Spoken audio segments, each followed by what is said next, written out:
வங்கதேசத்தில் இஸ்லாமியர்கள் மக்கள் தொகை அதிகமாக இருந்தாலும் அது மதச்சார்பற்ற ஒரு நாடாகவே இத்தனை காலம் இருந்து வருகிறது.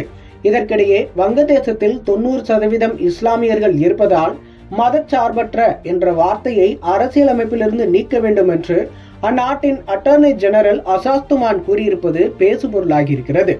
இந்தியாவின் கிழக்கு புறத்தில் நமது அண்டை நாடாக இருப்பது வங்கதேசம். இந்த நாட்டில் கடந்த சில மாதங்களாகவே குழப்பமான சூழலே நிலவி வருகிறது.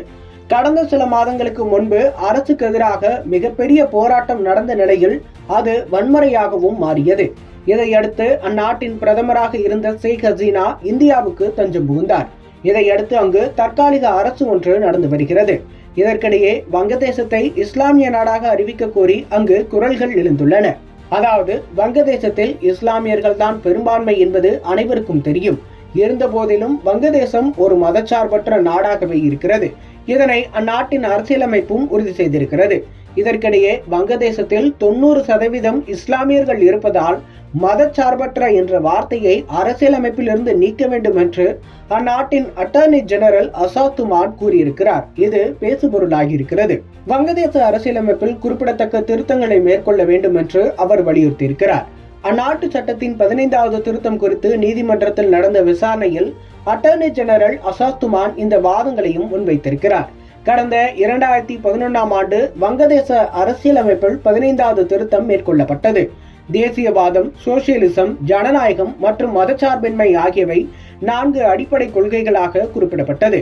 இந்த சட்ட திருத்தத்திற்கு எதிரான வழக்கிலேயே மதச்சார்பற்ற என்ற வார்த்தையை நீக்க வேண்டும் என்று அந்நாட்டின் அட்டர்னி ஜெனரல் வலியுறுத்தினார். மேலும் அவர் கூறுகையில், முன்பு கடவுள் மீது அனைவருக்கும் நம்பிக்கை இருந்தது. முன்பிருந்த அதே நம்பிக்கை எங்களுக்கு இப்போதும் தேவை. அனைத்து மதங்களின் நடைமுறையிலும் சம உரிமை மற்றும் சமத்துவத்தை அரசு உறுதிப்படுத்த வேண்டும் என்று 2A பிரிவில் கூறப்பட்டுள்ளது.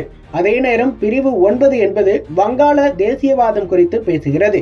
இவை இரண்டும் முரண்பாடானது என்று அவர் பேசியிருக்கிறார்.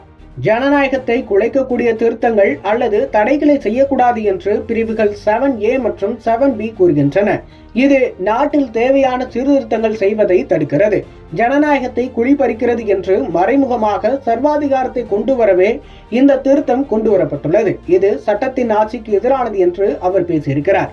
அதே போல முன்பு தேர்தல் நடைபெறும் போது தேர்தல்களை காபந்து அரசுதான் மேற்பார்வையிடும். ஆனால் காபந்து அரசு அமைக்கும் முறையை அகற்றியிருக்கிறார்கள். இது வங்கதேச மக்களின் உரிமைகளை குலைப்பதாக இருக்கிறது.